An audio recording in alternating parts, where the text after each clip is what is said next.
The New Day is now a heel group. They're hungry to reclaim their tag team gold. Ever since Kofi Kingston and Xavier Woods split from Big E, they've been slipping. They've been a shadow of their former selves. Mind you, they had no real reason to even split from Big E. It was all just a big waste of time, man. You can tell I'm obviously hurt from that.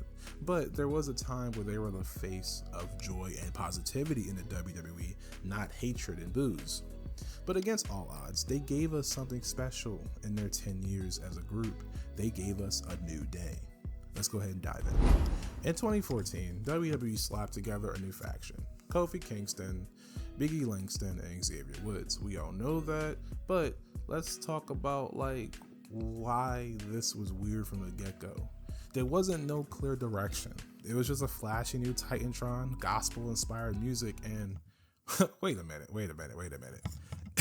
Is that a black church choir?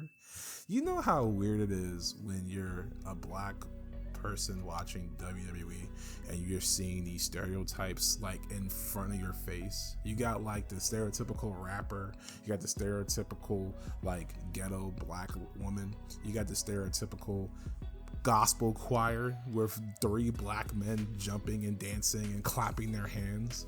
I mean, it felt forced, you know what I mean? It felt a little uncomfortable. The happy black choir gimmick felt like it came out of a 90s sitcom. I was watching Fresh Prince of Bel-Air or I was watching Family Matters. Fans rejected it, and it was crazy.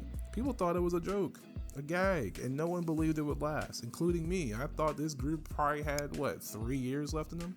But I was surprised. Something happened. Instead of folding under pressure, they in fact flipped the script. They leaned into their absurdity. They leaned into the craziness and the charisma. The Booty-O's cereal, the pancakes, the trombones. They brought pure joy to the ring. The New Day didn't just survive, they in fact thrived. They had 15 tag team title reigns. Let's really think about it. Let's put this into scope. You have the Hardys, you have the Dudley Boys, you have DX, you have Rated RKO, you have you even have the what they call them, the Brothers of Destruction. You have all of these tag teams and all these factions, and they've never had the amount of tag team success that the New Day had. 15 tag team title reigns is crazy to think about. And see, they created a brand of joy that was authentic and even infectious. And it helped. It helped a lot that Xavier had his own channel, Up, Up, Down, Down, where they would play video games with the WWE Universe. Well, when I say the WWE Universe, I mean the superstars in the WWE Universe. But they would also have fan interactions and people commenting. So it gave another level, another layer of the New Day and who they were as wrestlers, as people. And they even had a New Day's podcast at one point where very funny stuff, I might add, because some of that stuff you might have to look back and just be like, man, we need more of this. We need some more New Day podcasts. And maybe if they weren't so busy with their current stuff, maybe they can go back and put some more content on the YouTube streets, because I think that's something that we should definitely benefit from. But anyway, Xavier's YouTube channel, both Xavier's YouTube channel and the New Day channel helped bring in more fans into the fold. And their joy became their strength. Their joy is what made them stand out.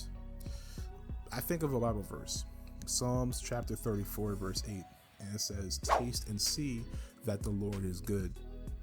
Sometimes all it takes is a little exposure to something to see how good it is, to see the beauty in it. And just like Biggie says, don't you dare be sour. Clap your hands and feel the power. Because the thing about New Day that's actually kind of interesting is not just the tag team titles. It's the fact that they actually had decent runs individually. It would have been one thing if it was just Kofi getting pushed or just Big E. But no, Kofi had his championship reign. Big E had his championship reign. And then Xavier Woods had his King of the Ring, King Woods gimmick going on for a little bit. And the way that the three of them was able to just merge everything was just crazy, man.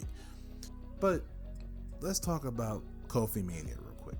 Say this. I don't know what's up with like WWE at this time and like black champions, because both when Kofi and Big E got their championship reigns, Brock Lesnar came and took them down both times. And I'm just sitting here like, Brock just has some type of thing against black champions.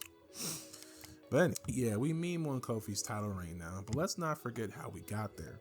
I mean, Kofi would be in these segments with Daniel Bryan and Vince, and they would tell him to his face that he was a B+ player. That sounds very reminiscent of the Daniel Bryan storyline that happened in 2014.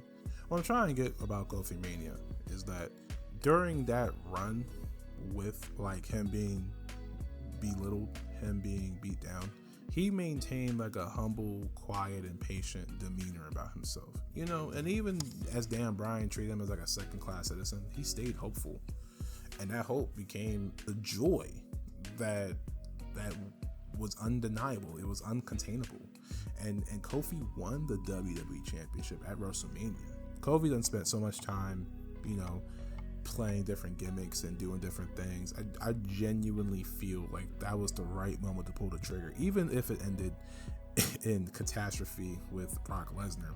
It was definitely needed that time, and I remember watching it in 2019 and just being like so excited, like wow. So let's talk about the faith aspect, and then I'll get out of y'all hairs. Nehemiah chapter 8 verse 10 says, "Do not grieve, for the joy of the Lord is your strength." And that's what the New Day showed us. Joy can be a weapon.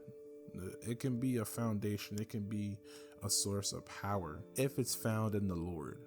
A lot of times we find joy in things that might give us pleasure or comfort.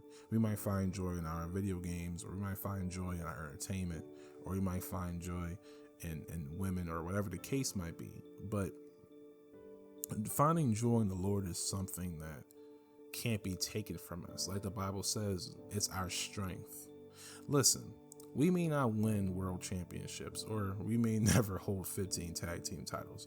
We can win our own daily battles with the joy of the Lord, not some fake happiness, but deep, unshakable joy that we can press forward in those tough times, because our joy is not found in our circumstances. Our joy is found in the God of this universe that created everything, and he knows exactly what you're going through, and he will give you strength throughout your tribulations. Like New Day did, like Kofi did, we can do that too.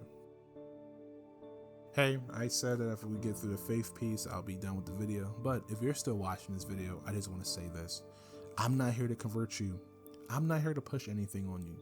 And yeah, it sounds a little crazy because I'm a Christian trying to get my Christian values out of pro wrestling. You're like, man, we're just trying to watch wrestling. You're doing too much, da da da. But here we are. I love wrestling, and I'm also a Christian. And sometimes I see these stories and I can't help but connect the dots.